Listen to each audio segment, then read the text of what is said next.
Praise be Jesus Christ. Glory to him forever.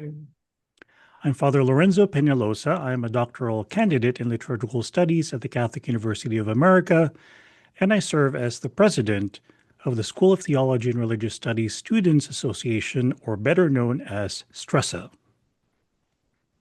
And my name is Mariana. I am an MA student in historical and systematic theology, and I am social co-chair for Stressa. And this is Studeamus. Studeamus. Studeamus is Latin for let us be eager, and this is where we get the English word to study. And so in this podcast, Mariana and I interview theology scholars and emphasize our common goal of being lifelong learners and eagerly praising God through our scholarship. Today, we're very, very excited to introduce our guest, Dr. Susan Timoney.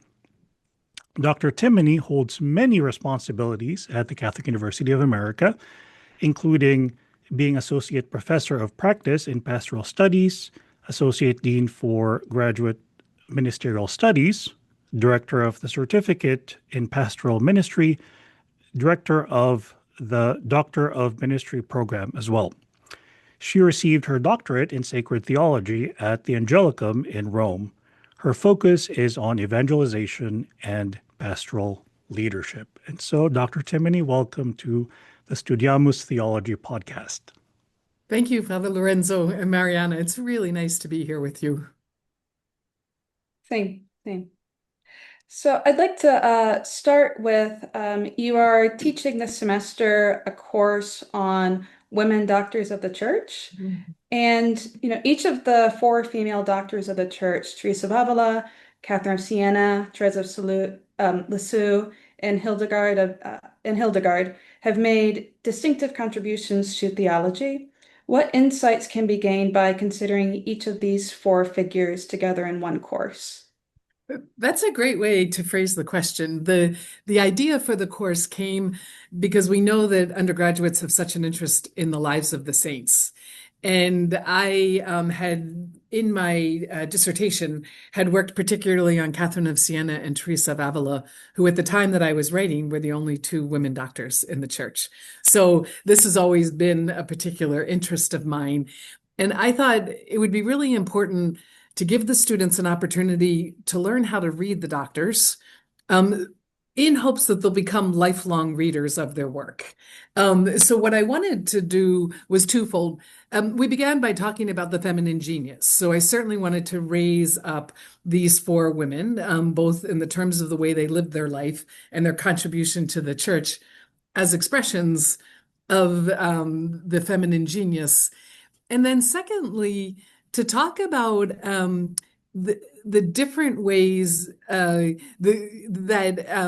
they contributed to the life of the church. So not just writings, but plays. Both Hildegard of Bingen and Therese of Lisieux wrote plays, to be produced for the community's enjoyment. Hildegard wrote music, and so I also wanted to show them kind of the breadth of the work that's been preserved for these women who lived at very different times in the life of the church, and particularly just that idea that the church was a place that not only encouraged women to learn how to read, to study, to be able to write, recognize their contribution, but also particularly with Hildegard and Catherine, that they also hold a place in German culture and Italian culture as the first women ever to be published. And so the fact that we still have those publications is a huge contribution, not just to the church, but to society as well. And how are your undergraduate students responding so far? So far, so good. We started with Therese because I thought she'd be the most accessible, and the fact that she herself was a young adult is really compelling. So we're just about to finish up Therese, and they've been really engaged. They've been doing the readings, which I told them was really critical if we were going to have something more interesting to talk about than just, the story of their lives. And I had asked them, who did they know best and who were they most interested in learning more about? And they all knew Therese best. That wasn't a surprise. But I was delighted to see that it was pretty evenly paired who they wanted to learn more about. And I was curious if any of them even knew Hildegard of Bingen very well at all, right? Because she's not known in the English-speaking world so much. But there were definitely some students in the class that are most interested in learning about her. Well, her music is absolutely beautiful, and she definitely has, to use a modern parlance, a cult following with her Yeah, music. she does. No, that's true. And in in Germany and Austria, there's also a cult following in terms of her holistic approach to medicine and in terms of her cooking. And so there are Hildegard circles of men and women who want to learn from her, particularly in those two areas. So there's quite a secular contemporary interest in Hildegard as well.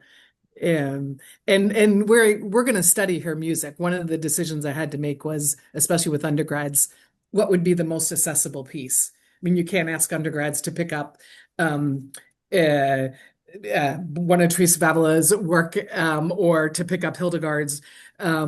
Even her play on the virtues is just really hard, right? The language isn't quite as accessible. Some of the imagery would take a long time for us to be able to wrap our minds around. And so with each of the doctors, I was trying to find what's a good starting point so they know something about the context. And then down the road, they can go ahead and pick up the interior castle, for example, and learn so much more from it, having done some groundwork. And I feel that's important with Hildegard as well. And and to follow up, what texts have you assigned for the course Yeah, so I each thought woman? I thought this was a great question. For Therese of Lisieux, we decided to work with her letters. One, because there's one particular edition that does it chronologically, so it's easy to see the growth in her understanding, right, of her own vocation and of Jesus. With Teresa of Avila, we're going to do the Way of Perfection because that was designed to be a manual to help her prioresses learn how to teach their sisters how to learn how to pray. So it's much more direct, straightforward. With Catherine of Siena, we're going to do her prayers because I think they're a beautiful compilation. And again, easier to work through a prayer than perhaps 3 chapters in one sitting of the dialogue. Though even with Therese and Catherine, I did pull obviously from Story of a Soul and will pull from the dialogue. And then for Hildegard, as I said, primarily her music with a little bit, I want to introduce them to some of her writings, but probably she has a number of sermons because she actually had permission to preach within the monastery on feast days. So a number of her sermons are also a nice way to look at some theological concepts, but in a more condensed kind of version. Wow, that's just it's also fascinating. And in terms of who's registered for the course, is it mostly female students, male? Is it a balance? I'm just kind of curious who's was drawn to the class. Yeah, do you know what? It's mostly female. So we have there's 25 in the class and we have 20 women and 5 guys. But what's really terrific, the 5 guys are theology and or philosophy majors. And so they're very engaged in the class, which is also really helpful. That's wonderful. That's wonderful. And in your own development of this course, was there anything about each of the particular figures, or maybe as a group that you discovered? Yes, I will have to say that for me, Therese was the doctor that I had read the least. And maybe like some people, I never let's say attractive enough that I picked up one of her writings to read myself. And I shouldn't be surprised, but I was delighted to really see how well she worked with this idea of spiritual childhood. Right. How well she really and creatively thought through what does it mean that vis-a-vis God, we need to always remain childlike. And so I really appreciated the depth with which she spoke of that, this idea that first and foremost, right, we're the child of God who is our Father. And what I found, particularly reading with the lens of undergraduates, this idea of understanding the way that God parents us is really helpful for their own spiritual growth, right? To the extent that they can see it's a relationship that reflects their own mother and father's nurturing of them, I thought was just a really helpful doorway to them thinking about their own relationship with the Lord and with God.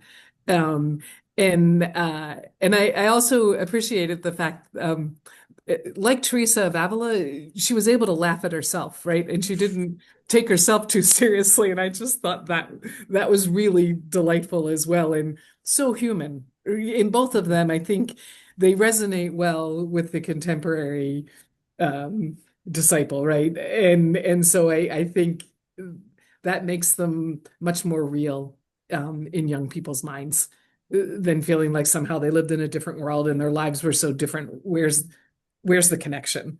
I think with Therese and Teresa, it feels much more like you're reading about maybe your favorite sister, as opposed to some distant saint. Yeah. Well, I'm really glad that you're offering this course. Sounds like a great resource for students, especially to rediscover how their writings remain valid today. Definitely. So let's shift the focus now on your own professional journey. So could you share with us what drew you to pastoral ministry and academia?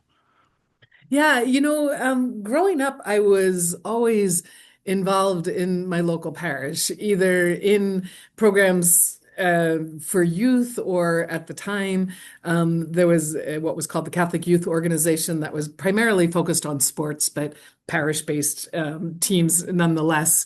And so the parish was always a place that I enjoyed being at. When I was in college, I got very engaged in campus ministry and sort of had my first taste of what it was like to work in ministry. And graduated from college, decided to be a Jesuit volunteer. And so spent 2 years as a Jesuit volunteer in Alaska, Oh, kind of fun. wow. So one year on the Yukon River, about 150 miles south of the Arctic Circle, and then 1 year in Fairbanks. And that was the beginning. Along with that, I had a chance, obviously, to begin to study theology. And I'll have to say,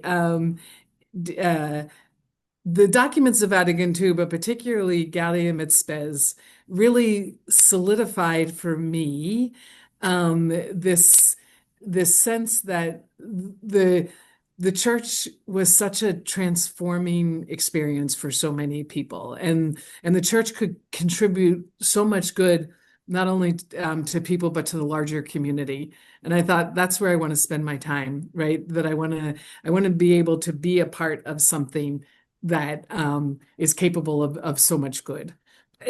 So that was the start. And following my experience as a Jesuit volunteer, I worked for 4 years in a parish, in an inner city parish in Indianapolis, near St. Meinrad and Yes. God's country, as they call Southern Indiana, Father. But and so really loved parish ministry, loved that combination of social concerns work and catechesis.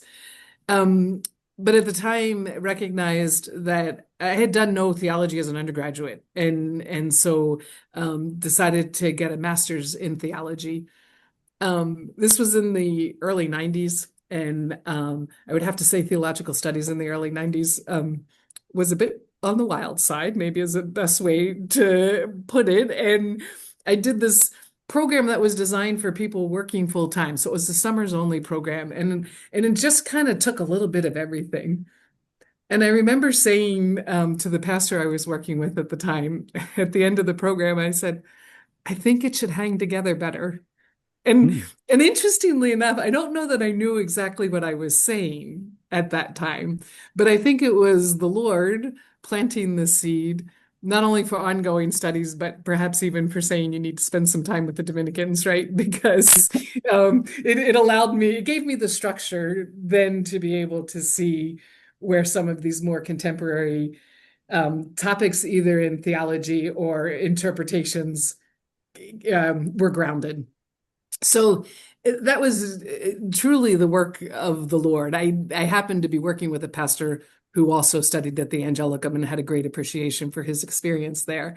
But my intent was never to end up in academia, interestingly enough. I thought I'll do the license, and then I'll return to ministry. But happily, a number of my advisors and friends were like, it's crazy for you not to go ahead and finish the doctorate because you'll never come back to continue to study. And so if you have it and never use it, fine.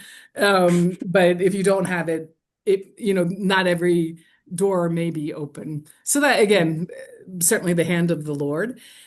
And so did the doctorate, but this idea of the feminine dimension of discipleship, this was at this time, the late 90s.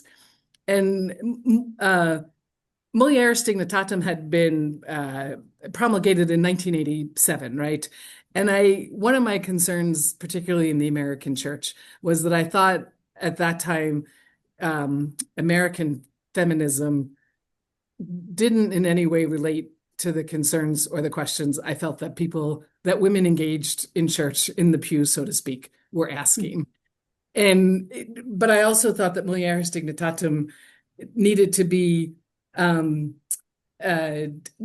be studied and perhaps needed to be expanded upon, to be talked about through the lens of a particular culture. And so I wanted to put in dialogue, I felt like, for, at the parish level, this idea that women make a tremendous contribution in the life of the church. And what does complementarity and collaboration look like, on the ground and in the local church? So my intent was always to return to ministry and to return to leadership. And then I had this opportunity when I was working for the Archdiocese of Washington to teach in the Doctorate in Ministry program. And so that began my work in the classroom. And it was the best place to start because it obviously drew on the strengths that I had been developing in pastoral ministry and gave me a taste of what happens in the classroom. And so taught in that program, oh gosh, for about 10 years. And then Father Mirosevic, who was the dean at the time, wanted to expand the pastoral ministry area in the School of Theology and Religious Studies, and particularly felt like they needed someone who had more recent experience of pastoral ministry than some of the full-time faculty, right, who helped out in churches on the weekend, did a lot of retreat work. Father Studinsky example would be a great example. And so he invited me to consider coming on full-time to teach. And funnily enough, I thought, well, that's a nice bridge to retirement. I thought it was going to be like easy. After having worked in pastoral ministry on lots of nights and lots of weekends. So I discovered quickly, right, it's a very different kind of busy. But I've loved being in the classroom. If you had asked me that 20 years ago, I don't know that I would have said that. Oh, wow. But I've really enjoyed the opportunity the classroom creates in helping you, form people, right? I like to think of it not just as education, but when you're talking about ministry as formation too. And so it's been a real joy, and it's been both interesting and a challenge to think about pastoral ministry from the academic perspective. Learning outcomes and how do we relate the intellectual formation to the pastoral and spiritual and human formation, some of which happens in Caldwell Hall, but most of it happens right in a theological college and in the men's communities, but there has to be a bridge. So I have found those things really interesting to engage in conversation. It sounds like you've had a very fascinating journey that's from the beginning very rooted, grounded in pastoral ministry, but also has that, I mean, enriched in many ways by your academic experience as well as, I mean, just going back earlier to the female doctors of the church, they're all mystics as well. So there's also a mystical component. A lot of times, I guess people sort of pit the contemplative aspect of the church with like the more apostolic part. And then now, of course, there's also the academic, the intellectual part, but all of those actually go hand in hand instead. And I think your journey really embodies how those elements go together. I think, Father Lorenzo, that's a really interesting way to look at it, because I would say, isn't the life of a layperson in the church really the mystic activist, right? That we're called to configure ourselves to Christ, certainly invited to a deep life of prayer, but lived out and practiced in the context of the world, absolutely. And so I would like to think I can bring to my teaching attention to developing both of that, because I think there's some people who think of themselves, well, either I'm the person who commits to regular adoration, or I'm the person that works on the social concerns committee and I'm too busy to pray, right?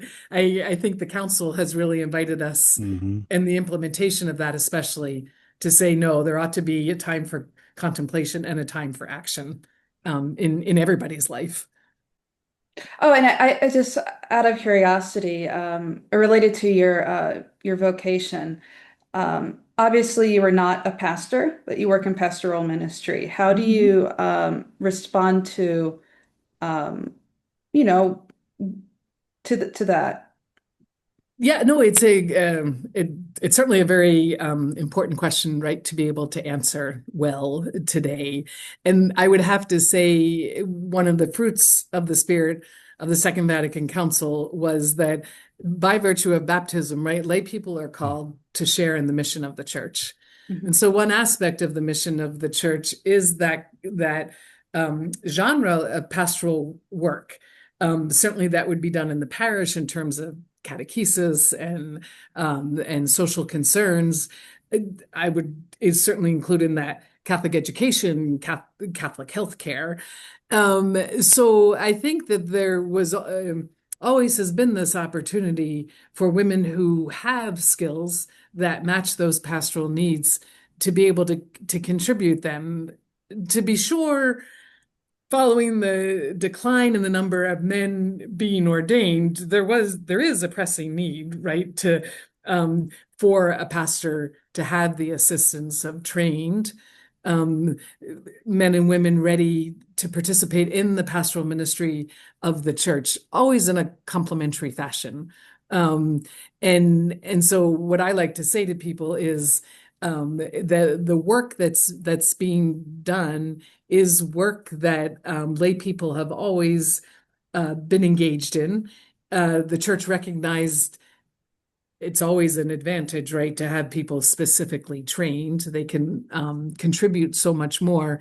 And I think it also really helps people to understand the complementarity of ordained ministry and lay ministry and the distinctiveness. So and at a really personal level, I would say I found when you have a priest and a layperson working together, there's something that happens that is more fruitful, right, than either one of us working alone. And so, in a sense, you see that complementarity in action in a really beautiful way if it's approached as as a collaboration. So I think it's been a great gift to the church, but I also think the recognition that we call people who are gifted, but that we also form and train them. One thing I would say today is the questions are so complex that you face in pastoral ministry that you simply need people on your staff and in your schools and your hospitals who have that theological foundation, who can help frame the question, can help answer the questions, certainly, And so I would love to see more people coming to do graduate work in theology, thinking about returning, in a sense, to pastoral ministry. That when you decide to do graduate studies, it doesn't mean the only avenue or that the church needs you to serve is as a theologian in academia, but we need far more pastoral theologians, I would say. Now, actually, speaking of that, it seems like at this point in history, we're at an important crossroads, especially with the very, very fast Oh. pace of technology, especially with AI, which in some ways, can't help but affect how we do theology and also how we do pastoral ministry. So yeah, do you have any advice for us grad students who are studying right now at this particular moment in history where there seems to be a lot of promise, a lot of opportunities, and also some pitfalls, I would say, I would imagine, because every era in history always has its own, challenges and opportunities. Yeah, I I do. I don't know if it's so much as advice, but an Okay. observation. And in the all that I've been reading about the creation of the AI Institute here at Catholic University of America, and the Taylor coming from Microsoft to work with us, and he had made a comment that a lot of his coworkers, for the first time, are actually asking the question, well, what does it mean to be human? Oh. Can we really create something that is as smart as the human mind? And he, of course, is a deacon in the Orthodox Mm-hmm. Church, right? So they know this of him. And he said they're asking theological questions. And I thought, you know what? We have a real responsibility to help people engage at that deeper level. And so I would hope we're training the kinds of theologians that even when they're at home talking about AI with their aunts and uncles or nieces and nephews, that they can enter into a dialogue that might help people see the relationship to God, to what the church teaches, how the church can help engage in this conversation. Because I think people, particularly people who have had no grounding in the faith, right? They have no way to make the connections, or they might not even be thinking about it. And so, how exciting for us to be able to plant seeds or ask questions of them that give us an opportunity to say, you know what, this is the way we can think about God and God's action in the world, or the church has something really compelling to offer in this conversation. I think we have to be more ready and to capture those opportunities to do that. So I think things like podcasts, right, that you can share with a friend, or but that I would hope too in your studies you are thinking about how can I share this in a way that other people understand, but I think even that's compelling. To me, that's the real evangelizing opportunity that young theologians have, is recasting what people think they know about the church or what they know about Christianity in more compelling language and images and conversation, because that opens the door then to deeper thought and deeper appreciation. So I would like to, maybe the way to summarize it is to say, I would hope that you're always trying, thinking about what's the evangelizing angle here, right? Like what gives, where do I have the opportunity to share this in the world, with people who may be searching, and who are probably never going to read a scholarly article, right? Or pick up the journal that has the highest reputation in the area in which you're doing your studies. But how can you bring it to the local church, bring it to the parish? I would love to see you taking opportunities to give adult education talks in parishes, right? I think it's great for you to see not only what people don't know, maybe never had the opportunity to study, but how are they asking the questions? Because I think it just informs your own studies in a different kind of way. And speaking of meeting the contemporary needs of the church and the wider world. Can you tell us about your new Lilly Foundation grant-funded initiative, the New Wineskins? The new wineskins, yes. Lilly has, for about the last 10 years, had two opportunities to invite theological schools to think about large-scale collaboration that would contribute to pastoral leadership moving through the 21st century. We partnered with 6 other seminaries to look specifically at something that we're all concerned about, and that the Catholic Project, who is a partner with TRS, was able to document scientifically, which is priests are being made pastors within sometimes 3 years of being ordained. And many of them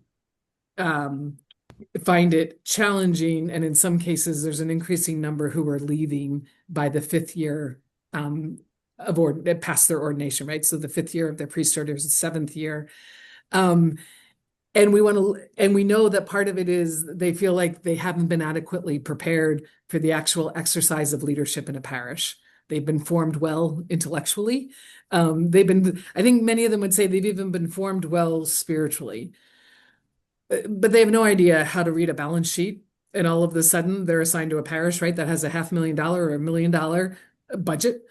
And they're somehow responsible to this finance committee who speaks a language they've never spoken. And so we want to look at ways to better form men in those practical aspects of pastoral leadership.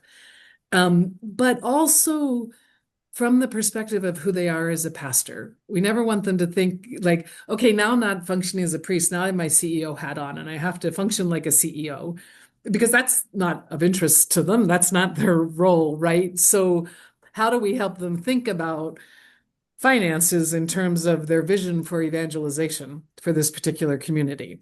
Or how do we help them think about, well, what kind of questions do you ask if you want to hire for Catholic identity? Right? If you want to help your principal hire teachers who have a sense of the Catholic mission. So it's designing in a curriculum that's already really tight and full these kinds of much more hands-on leadership formation that we know needs to integrate the spiritual, the intellectual, and the human in ways that could fit into one's seminary formation in maybe some doing during the summer, maybe some intensive January kinds of courses. So anyhow, that's one piece. But staying with pastoral formation, another need that was called to our attention by the Conference of Superior of Men's Religious Communities is young professed men, and Father Lorenzo, you may be able to speak into this, are hesitant to say yes to invitations to be on leadership, to begin to exercise leadership within the community, either on the council or as vocations director or as maybe director of advancement. And so CMSM wants to develop a certificate program to better prepare newly professed men on the cusp of being eligible for those positions of leadership within the community with the skills that they need in order to feel much more confident in saying yes and carrying out those offices well. And then moving to, so we've gone from seminarian to priest. With the bishops, we created a Gregory the Great Institute, which will be a 2.5-day annual intensive study days related to either issues or questions that the bishops feel they either need an update in what's happening theologically around those issues, or they would like to dive deeper and maybe bring the theology into conversation with policy that would guide the way in which they would think about this in terms of their Catholic schools or their hospitals in the diocese, or the way they would invite that they themselves and their priests may preach about certain topics. I'd like to think, right, that they might ask us, you know what? We would just love to take a deeper dive into the Book of Wisdom. Kind of, I haven't picked up scripture in a while. Bring someone in who can just reignite, right, my love for the written word. So the idea there is to put our faculty in conversation with the bishops in a way that would be helpful to them. Be it updating, be it revisiting maybe a text from the Middle Ages that has something really important to say today, and they may never find that themselves. So that kind of thing. And then the fourth piece is partnering with the Paulist Fathers who have established the Communion Project, which is aiming to address polarization at every level in the church. And they were looking for help with designing pastoral tools to be used at the parish level. But again, because the Catholic Project has done so much work in bringing bishops together for sensitive conversations, and would love to be able to work with the Catholic Project if it's a conversation with a bishop who feels that polarization is impacting he and his priests, or if it's a bishop who feels like, gosh, in my diocese, this really is an issue. In some of my parishes, how can we talk about it together? So I think that will be really exciting because there's already 14 organizations engaged in that Communion Project. So that certainly will be large scale, but I think it has such an opportunity to impact the church at every level. So it in a very focused way, it looks at the development of leadership across all stages of priesthood. But I would say it also, I think, will enable people to recognize that Catholic University wants to be as engaged in the life of the church as it is in preparing theologians for service to the church. But we can send those theologians, send our graduate students out into the field to be able to engage. And I think this will give us opportunity for that as well.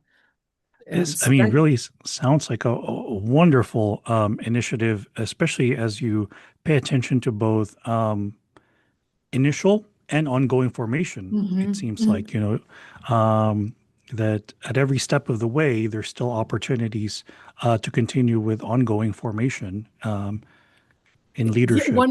We've had the seminary collaborators on campus the last 2 days. And one of the kind of eureka moments was when we wrote the grant, we were so focused on seminary and vocational synthesis, which constitutes 6 years. And the group talking at one point said, you know what, we have to be looking at a 10-year plan. It can't just be their time in seminary. And I thought that was a really beautiful and important insight. So I think, Father Lorenzo, you're absolutely right. And then the other components moving beyond that 10-year period already, but it really will hopefully be that expansive. Wow. Now, Dr. Timoney, as we wrap up, do you have any closing words or just any other general thoughts or advice for us grad students? I mean, thank you for your interest in wanting to study theology, and in wanting to serve the church, be it in academia or in other ways, because we need people to be willing to do that at the sacrifices, right, that come with choosing a field that it's not always clear the direction the Lord may move you, or it's not like you have a great sense of how you might progress over a 30-year or 40-year career. And so to still say yes when the future is going to continue to unfold, that takes a lot of courage and prayer. But and so never lose sight of nurturing, making sure you're nurturing yourself in both the active and the contemplative. And being willing just to be open. If you had asked me 25 years ago what my life would look like over the last 25 years, in no way could I have imagined it. But each part has been so rich. And that's the beauty, right, of a church that's so large and has so many ways in which it asks people to serve it. So well, thank you very much, Dr. Timoney, for joining us here on Studeamus Theology podcast. And of course, thank you very much, Mariana, my co-host. This is all the time that we have for today. So we thank you again for just the great work that you do for the church, definitely. And so this is Studeamus. Studeamus. Thank you. Take care.